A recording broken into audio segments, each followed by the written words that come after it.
മോള് പറഞ്ഞു അത്രേ, എനിക്ക് ബാംഗ്ലൂരിൽ പോയി പഠിക്കണം. പറഞ്ഞു, മോളെ അവിടെയൊക്കെ നീ പോയി പഠിച്ചാൽ, ആരും ഇല്ലാത്ത സ്ഥലത്തൊക്കെ നീ പോയാൽ എന്തായി പോവുക? ഉമ്മ കരഞ്ഞു പറഞ്ഞു. വീട്ടുപണികൾക്ക് പോയിട്ടാണ് ഉമ്മ മക്കളെ പോറ്റുന്നത്.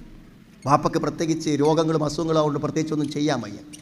അവൾ പറഞ്ഞു, ഉമ്മ വാപ്പയ്ക്ക് ഏതായാലും ഒന്നും കഴിയില്ല, എനിക്കെങ്കിലും ഒരു ജോലി കിട്ടിയാൽ നമ്മുടെ കുടുംബം നന്നായി പോകുമല്ലോ, അതുകൊണ്ട് എന്ത് ചെയ്യാം, ഞാൻ പോയി പഠിക്കട്ടെ.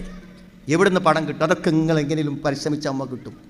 ആ മോൾ ആഗ്രഹത്തിന് വഴങ്ങി കൊടുത്തു. അധിക ദിവസം പഠിച്ചില്ല സുഹൃത്തുക്കളെ, മനസ്സിലായില്ലേ? അവർ കേരളത്തിൽ തന്നെയുള്ളൊരു പ്രധാന നഗരത്തിൻ്റെ ലോഡ്ജിൽ ഒരു അന്യമതസ്ഥൻ്റെ കൂടെ ലഹരി മാഫിയിലെ കണ്ണിയായി അവളിപ്പോഴുമുണ്ട്. അവളെ വിട്ടുകിട്ടാൻ അവരെല്ലാം ചെയ്തു. നിയമപാലകർ കൈമടത്തു.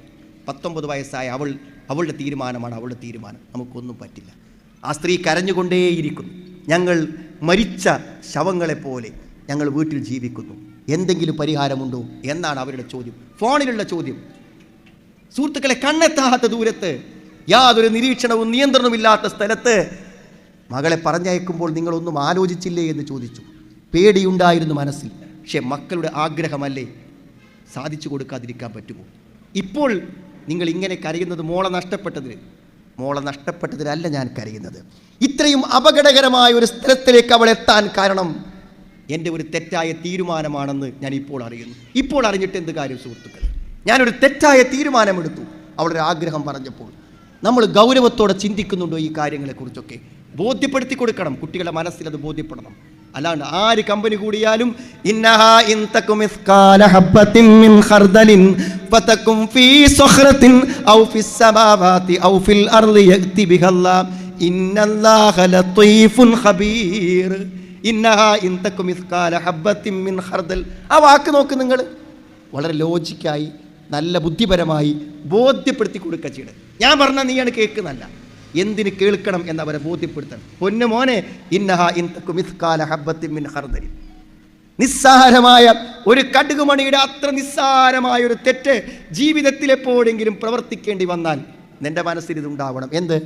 നിസ്സാരമായ ഒരു കടുകുമണിയുടെ കഷ്ണത്തെ പാറക്കെട്ടുകൾക്കുള്ളിൽ ആകാശങ്ങളിൽ എവിടെയും ഒളിപ്പിച്ചു വെച്ചാലും അള്ളാഹു അത് കൊണ്ടുവരും. അള്ളാഹുവിനെ കാണാതെ മോനെ ഒരു ബാത്റൂമിലും ഒരു വീടിനുള്ളിലും ഒരിരുട്ടറയിലും ഒരു വിജനപ്രദേശത്തും നിനക്കൊരു അണുമണി തൂക്കം തിന്മ പോലും നിനക്ക് പ്രവർത്തിക്കാനാവില്ല. അത് അള്ളാഹു കണ്ടുപിടിക്കും. ഇന്നല്ലാഹ ലതീഫുൻ ഖബീർ. അള്ളാഹുവിൻ്റെ 2 നാമങ്ങൾ.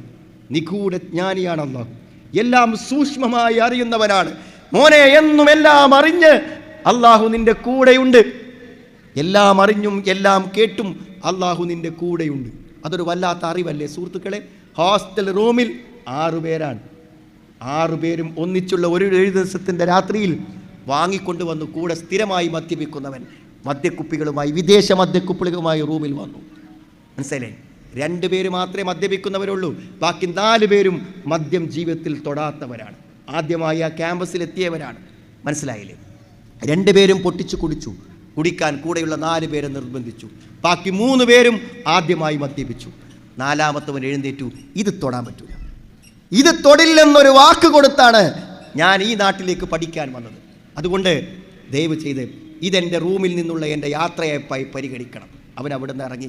എന്താ ഇറങ്ങാൻ കാരണം സുഹൃത്തുക്കളെ? ആരുമില്ലാത്ത ഔട്ട് ഓഫ് സ്റ്റേറ്റിൻ്റെ ഹോസ്റ്റൽ റൂമിൽ വെറുതെ കിട്ടിയ മദ്യത്തിൻ്റെ രുചി നോക്കാൻ എന്താണ് അവർ തടസ്സം? അവൻ്റെ മനസ്സിലൊരു പടച്ചവനുണ്ട്, ഒരു പരലോകബോധമുണ്ട്. അവനെ വിശ്വസ്തമായി യാത്ര അയച്ച സ്നേഹനിധിയായ മാതാപിതാക്കളിൽ ഇവരൊക്കെപ്പാടെ വഞ്ചിച്ചിട്ട് അത് കുടിക്കാൻ ഞാനില്ല, എൻ്റെ ജീവിതത്തെ നശിപ്പിക്കാൻ ഞാനില്ല. സുഹൃത്തുക്കളെ, ഈ ബോധങ്ങളെ കൊണ്ട് മാത്രമേ നമുക്ക് നമ്മുടെ കുട്ടികളെ പിടിച്ചു നിർത്താൻ പറ്റുള്ളൂ, ബോധ്യപ്പെടുത്താൻ പറ്റുള്ളൂ. അത് സമയത്തും സന്ദർഭത്തിൽ നമ്മൾ കൊടുക്കണം.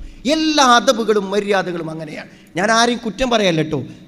നമ്മുടെ വീട്ടിലേക്ക് ഒരു വിരുന്നുകാർ വന്നാൽ പോലും ആ കുട്ടികളുടെ പ്രവർത്തനങ്ങൾ നോക്കി നമ്മൾ ആരെ പറയാറിയോ? ആ വാപ്പാരുമാരും നോക്കി നിൽക്കല്ലേ എന്നാണ്. നമ്മുടെ മുറ്റത്തെ പൂവുകളും ചെടികളും നമ്മുടെ ഫ്ലവർ ബേസിനും എല്ലാം എല്ലാം തകർത്ത് കൊണ്ടുപോയിട്ട് ആ വിരുന്നേര് ഒരു പകൽ കഴിഞ്ഞ് ഇറങ്ങിപ്പോകുമ്പോൾ നമ്മൾ ഒറ്റയ്ക്കിരുന്ന് അടക്കം പറയും, ഇതൊക്കെ ഒന്ന് പഠിപ്പിച്ച് കൊടുക്കണ്ടേ എന്ന്. അപ്പോൾ ചില ആളുകൾ പറയും, അത് വികൃതി കുട്ടികളെ എന്ത് ചെയ്യാൻ പറ്റും? അങ്ങനെ ഒരു വികൃതി കുട്ടികൾ ഉണ്ടാവില്ല സുഹൃത്തുക്കൾ.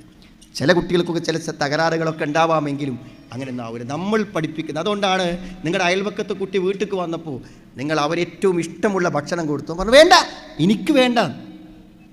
ഞാൻ എന്താ വേണ്ട പറയണേ? കഴിക്കും മോനെ, വല്ലാതെ നിർബന്ധിച്ചപ്പോൾ അവൻ വീണ്ടും വീട്ടിലേക്ക് ഓടി. ഞാൻ അമ്മനോട് ചോദിച്ചിട്ട് വരാമെന്നാണ്.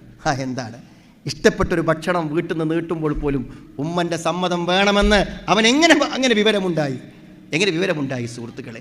കൊണ്ടുവന്ന് വെച്ചതെല്ലാം തീർത്തിട്ടും എത്ര തിന്നണം, എങ്ങനെ തിന്നണം എന്നറിയാതെ ആർത്തിയോടെ 2 കൈയിലും വാരി പിടിക്കുന്നത് എന്തുകൊണ്ടാണ്? ഭക്ഷണം കിട്ടാത്തവരായിട്ടല്ല, ഭക്ഷണത്തിനൊരു അദബുണ്ട്. ആ അദബ് ഓരോ ഭക്ഷണത്തെ തൊടുമ്പോഴും ഉമ്മയുടെ മുഖം ഓർമ്മ വരും, ഉമ്മയുടെ വാക്കോർമ്മ വരും, ഉമ്മയുടെ കൈ ഓർമ്മ വരും. പേടിച്ചിട്ടല്ല, ഭയപ്പെട്ടിട്ടല്ല, എല്ലാറ്റിനും മാർഗനിർദ്ദേശങ്ങൾ നൽകി നമ്മൾ കൂടെ ഉണ്ടാവണം.